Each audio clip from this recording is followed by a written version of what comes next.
이것은 앰플형 식물 영양제라고 불립니다. 액체 비료의 끝부분을 잘라줍니다. 화분에 거꾸로 꽂아줍니다. 약 1, 2주 동안 식물에게 양분을 공급하게 됩니다. 큰 화분에는 두세 개 꽂아야 한다고 합니다. 이것은 200ml 대용량 식물 영양제입니다. 크기가 큰 대형 화분에 꽂아주시면 됩니다. 사용법은 같습니다. 분갈이를 오랫동안 안 한 화분에 꽂아주세요. 영양실조에 걸린 식물에게 꽂아주세요. 단, 식물 영양제는 치료제가 아닙니다. 과습으로 죽어가는 식물에게는 뿌려주면 안 됩니다. 분무기 형태의 액체 비료입니다. 월 3에서 5회, 분무 시에는 5에서 7회 뿌려주면 됩니다. 식물의 잎사귀에 뿌려주세요. 액체 비료는 농도가 높을수록 효과가 좋지만 식물에게 손상을 입힐 확률이 늘어납니다. 시판된 식물 영양제는 바로 사용할 수 있도록 물에 희석이 되어 있습니다.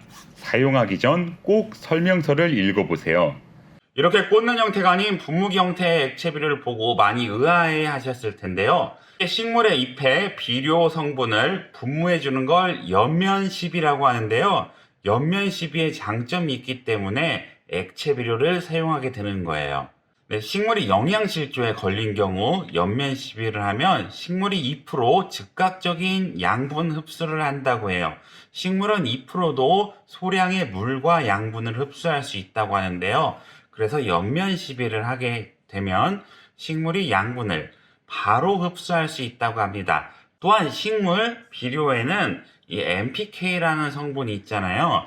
이 성분 외에 뿌리와 잎에 동시에 비료를 주면 이중으로 효과를 볼 수 있다고 합니다. 또한 뿌리로 흡수하기 힘든 미량 원소의 경우 연면 시비를 하면 흡수율을 올릴 수 있습니다. 시중에서 쉽게 구할 수 있는 이런 1,000원, 2,000원짜리 액체 비료는 아주 쉽게 사용할 수가 있어요. 이미 혼합이 다 된 상태고 뿌려주기만 하면 끝납니다. 하지만 이 상품의 경우에는 고농축이라고 써있기 때문에 너무 많이 뿌려주면 과비료의 위험이 있겠죠. 또한 액체 비료를 직접 붓지 않고 분무를 해주면 좋은 점은요, 액체 비료를 절감할 수가 있습니다. 만약에 이거를 분무하지 않고 직접 조금씩 바로 흡수되라고 부어줬다면은 이거는 하루도 못 가서 다 없어져 버려요. 그래서 식물을 많이 키우는 분들은 이런 비료를 사용할 때 분무로 주면은 비료를 조금은 절감할 수 있습니다. 네, 저는 이 원액이라고 불리는 하이포넥스를 사용하고 있는데요. 이것은 450ml에 약 3만원 정도 주고 산 것 같거든요. 이거는 하이포넥스처럼 액체 비료 원액은 농도가 높을 시 식물 손상의 위험이 있으므로 저는 관엽식물에게 1000대 1의 비율로 주고 있습니다. 2리터 생수병을 준비해주세요. 스포이드로 2ml를 넣으면 1000대 1으로 배합이 됩니다. 배합된 액체 비료를 직접 관수하거나 분무기로 연면 시비하면 됩니다. 주의사항은 종류가 다른 원액을 한 곳에 섞어서 배합하면 안 됩니다. 액체 비료는 효과가 빠릅니다. 고체 비료를 사용할 수 없는 경우 사용합니다. 수경재배식물, 공중식물, 연면 시비를 할 때 사용합니다. 식물은 잎사귀로도 비료를 흡수할 수 있습니다.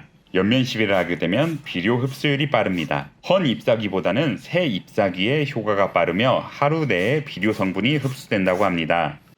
그러니까 자연 상태나 이렇게 실외에 있는 식물들은 빗물을 맞아요. 빗물을 맞기 때문에 자동으로 질소를 흡수할 수 있게 되는데요. 실내에 있는 식물들은 비를 맞지 못하기 때문에 이렇게 질소 비료를 액상으로 이렇게 충족을 시켜주는 겁니다. 또한 연면 시비를 해주는 것도 빗물을 맞지 못하니까 잎으로 질소를 흡수할 수 있게끔 도와주는 거예요.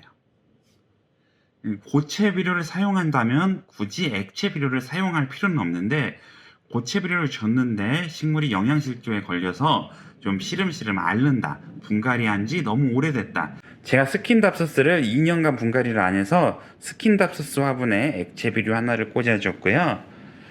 그리고 이런 화분에도 액체 비료 하나를 꽂아주게 되었어요. 원래 이런 앰플형 비료는 사용하지 않았는데 이 병을 나중에 수태봉에 한번 꽂아보려고 한번 이거 사봤습니다.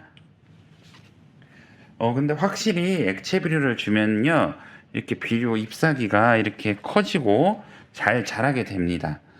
지금 식물들이 잘 자라고 있어요. 아주 싱그럽게 잘 자라고 있습니다. 다 잘 자라요. 이런 것도 지금 덩굴이 막 아래까지 내려왔잖아요.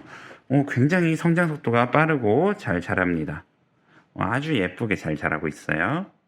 겨울이 되면 액체 비료를 주면 안 되는 게 맞긴 한데요. 실내 온도가 높고 식물의 성장이 되고 있다면 액체 비료를 줘도 크게 문제는 되지 않습니다. 그런데 좀 위험하다 보니까 겨울에는 아무래도 액체 비료를 주지 않는 게 좋을 것 같아요. 지금까지는 제가 실험 삼아서 몇 번 액체 비료를 뿌려줬는데 식물들이 이렇게 굉장히 잘 자라고 있습니다. 여기까지 집에서 식물 키우는 초보 식물 남자 초식남이었고요. 영상 시청 감사드립니다.